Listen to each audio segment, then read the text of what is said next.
And basically, I just focus on healthy, quick meals that incorporate Canadian ingredients because what we produce in Canada in terms of agriculture, it's pretty vast, and I like to just focus on that. So I was born and raised on a farm in southwestern Ontario, and I continue to work in agriculture. I have a background in food nutrition for those that you probably don't know. So I've learned a lot over the years, and what a lot of things that it comes down to is people don't really know all that much about nutrition. So I've taken my passion for Canadian ag and my knowledge of food and nutrition, and I've kind of put them together to create dishes that are both nutritious and delicious, but they also include some Canadian ingredients that you may not know have some really great health benefits, I guess you could say. So I do have business cards available up at the front if you're interested. Today we're going to be making bison sliders and with a side salad. So we're gonna get started. Right now in the food processor, I've got some onions coarsely chopped, a couple of cloves of garlic that I just peeled, and some fresh parsley. So what I'm gonna do is I keep it on the chop, and then I just pulse chop it. And this is because I don't like cutting onions. Honestly, kind of just makes you cry, right? So I just use my food processor. That way it'll get really fine because I am gonna be adding this in with the ground bison. So you want to get this quite fine.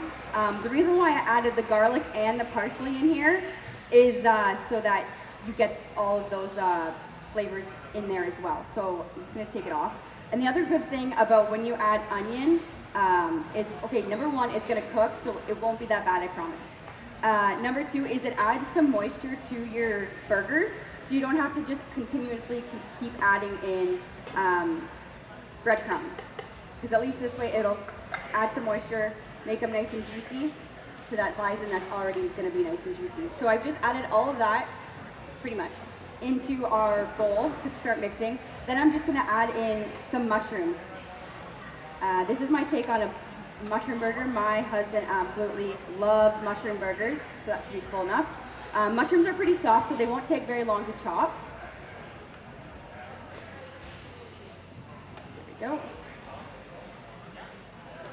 And because it is a bison slider, sliders are typically a little bit smaller, obviously, so it's hard to load them all up. So by adding in the mushrooms into the beef, or I guess it is kind of the beef, into the bison, you can't talk and work at the same time. There we go.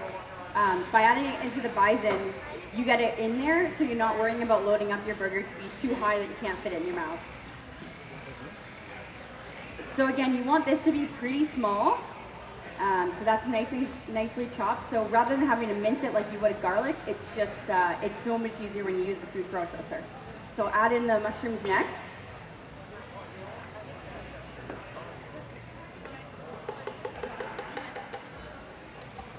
There we go. So we're done with the food processor now, so I'll just put it aside.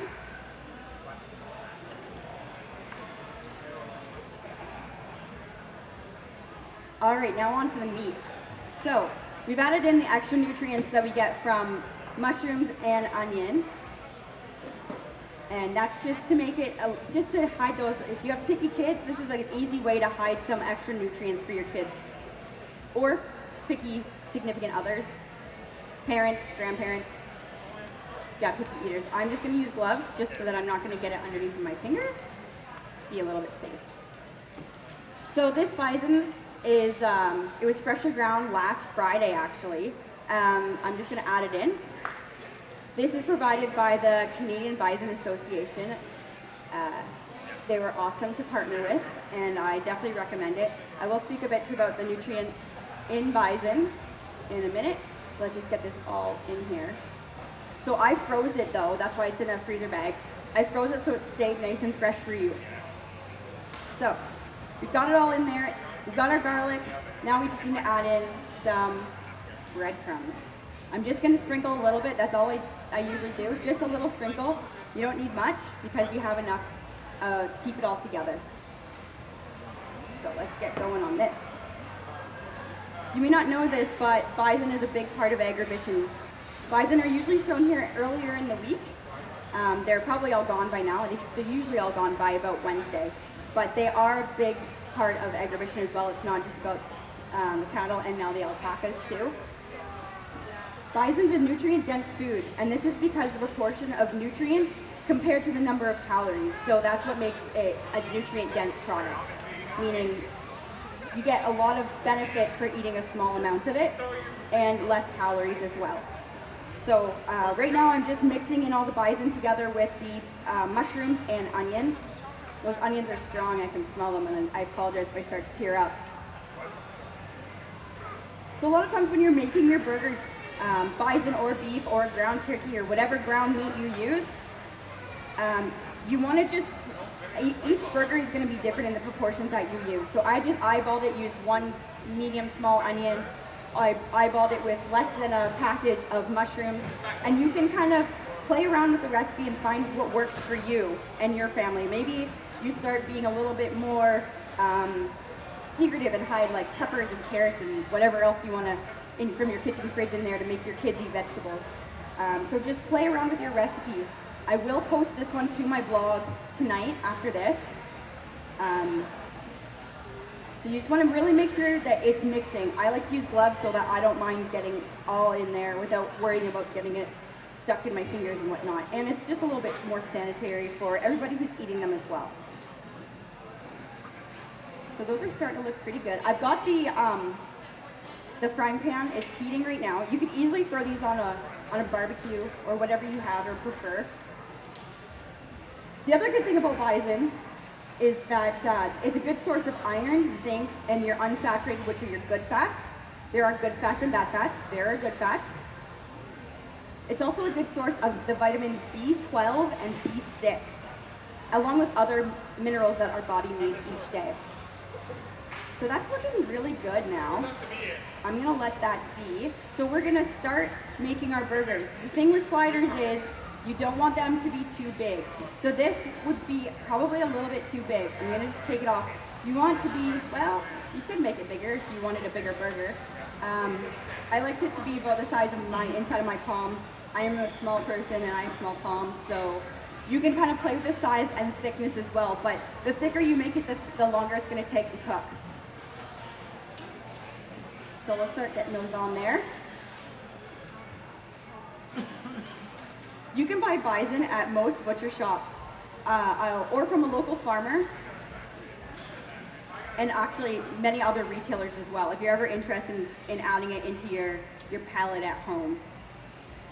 And if you wanted more information on where it's actually found, and the Canadian Bison Association on their website, it actually tells you where you can buy it based on your province. So you could look, if you're not from Saskatchewan, you can look it up by your province and then you can break down even farther to where it's located if you're interested.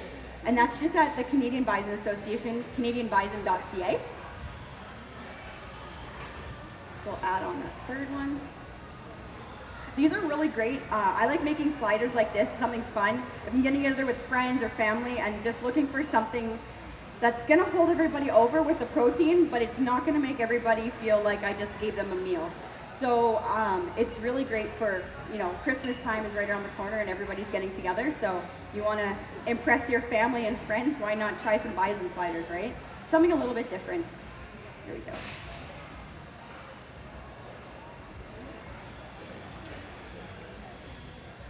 I did not add any oil to this. I find that the bison has enough juices in it that it doesn't need extra oil.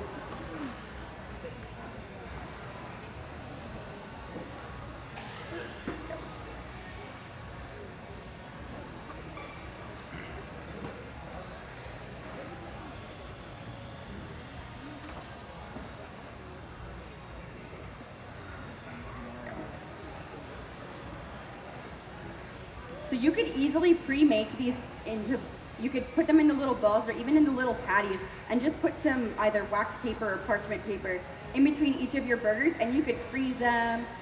You could put them in your fridge if you're gonna have them for dinner tomorrow night, anything like that. They're really easy to make. So my pan is full, but I'm gonna keep forming the bun, or the burger patties here. Ooh. So for part of these, I left I didn't put any Parmesan cheese in some of them, because some people don't like the taste of Parmesan. I add it into the burger again, so I don't need to load up too much on top of my burger. So I'm gonna add in some now. So what I do is I have this flaked or puddled or whatever you want to call this kind of Parmesan, and I just break it up in my fist. So as I'm bringing it in there, and you can add as much or as little as you like into these two. You just want to make it really fine and granular so that it'll mix in really nicely in your patties. So we've got two different options here. And again, you don't have to add in mushrooms. If you don't like mushrooms, if you don't like onions, you don't have to do that. Play around with your recipe and make it your own. So I'm going to work that in and see how that is.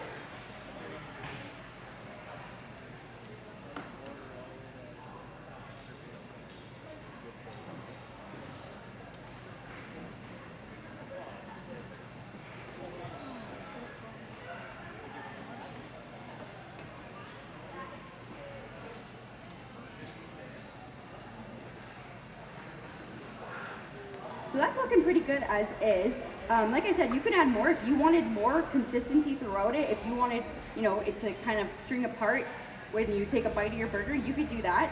I like it just to add a bit of flavor because Parmesan can have a bit of a bold taste. So it's ultimately up to your preference. But we'll leave it like that. Okay. So when you're making these, you just want to make sure that you're keeping all of the parm inside. Sometimes it can start to flake out.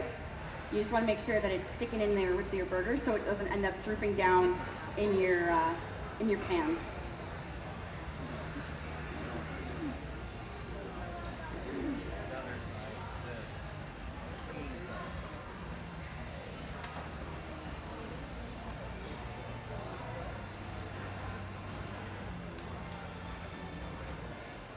The buns that we're going to be using for this too a little bit later on, they're whole wheat. I only ever cook with whole wheat products. The one difference between whites and whole wheat is that when you have a wheat product, they actually use the whole kernel. So it's not just taking off the shell and whatnot, you use everything, and that's how you get that nice texture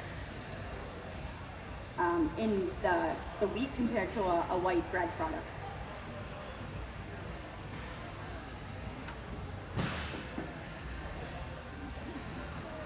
Actually, funny enough, wheat, the bread basket, so to speak, of the prairies, right?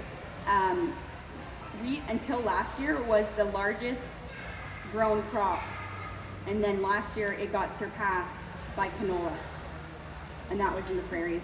I can't remember if it was the prairies or Saskatchewan. I'm gonna have to double check my fact. But it was a big to-do when canola finally passed wheat. So when you're making these burgers, you can make them bigger if you wanted a bigger size slider, or you can make them a bit smaller. It's really up to you because you're the one that's sizing them up. I find that they don't really shrink, not all that much.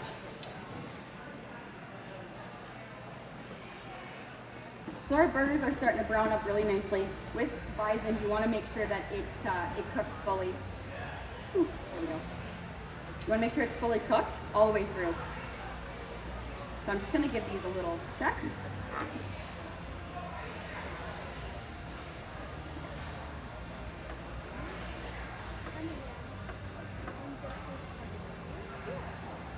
Just give them a nice little flip. They're browning up really nicely on the one side there.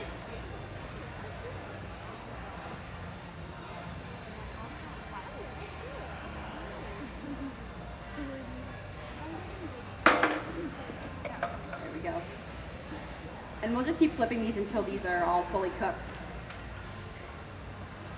So I'm almost done making all the patties. We have quite a few.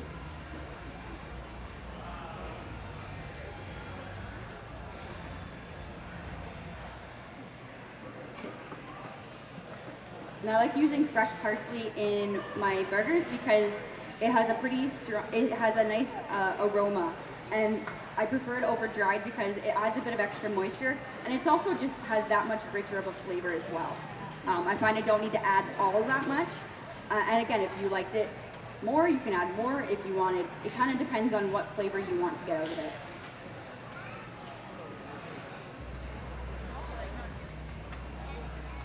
There we go. Just a couple more here. Sometimes the parm will fall to the bottom, and it's really easy to just pull into another burger and just fold it in. There we go. Probably get 2 more on this one.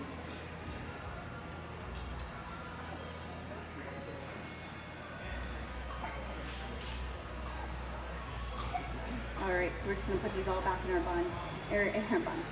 in our bowl, and we'll wait for those ones to keep cooking.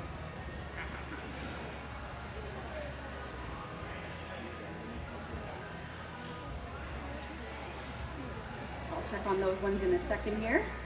Just get rid of this.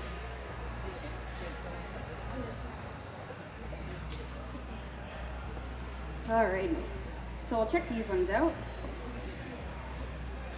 Yeah, they're still frying up pretty nicely. I'm gonna add a couple more in here because we have added some extra space, so I'll get some more cooking.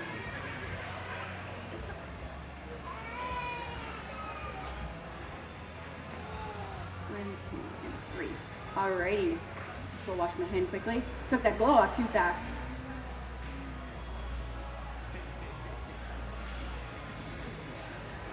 Alrighty, so next we're gonna get started on what we're gonna put with our burgers. So I already talked about how we're gonna have the whole wheat buns, and then we've got some lettuce cut up here. I've just got it drying out a little bit, tapping it off. So next we're gonna add some tomatoes because there's nothing better than a nice juicy tomato. I am gonna flip over just because I cut onions on the other side, I'll flip it over, use my fresh side so I'm not gonna get too much onion flavor because some people don't like the taste of raw onion, and that is totally fair. I'll grab my other knife too. I'll just use the bread knife. So, seeing that I was born and raised in southwestern Ontario, tomatoes are a huge part of the agriculture back there. Don't know if everybody knows that or not. Fun fact of the day. I used to ride on a harvester every Sunday growing up because my godparents needed somebody to ride then, and it's probably the most fascinating piece of equipment you'll ever see, at least in my opinion. Tomatoes are really good for burgers. Obviously, they bring us back to the summertime, and although it is warmer than it usually is on Agribition this week, still makes it feel like it could be a little warmer. So I'm just gonna keep cutting these up. I keep them nice and thick because I like a nice thick slice of tomato. Again, play with whatever you like.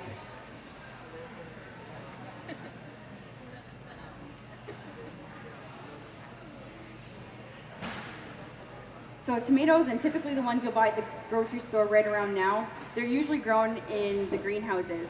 And most greenhouses, at least in my hometown neck of the woods, they're all hydroponic. So that means that they grow from water. No soil is used. Personally, on my family farm, we don't have that, so I don't know a ton about it, but I do know that it is the next big thing. And it's quite cool, the technology that they use.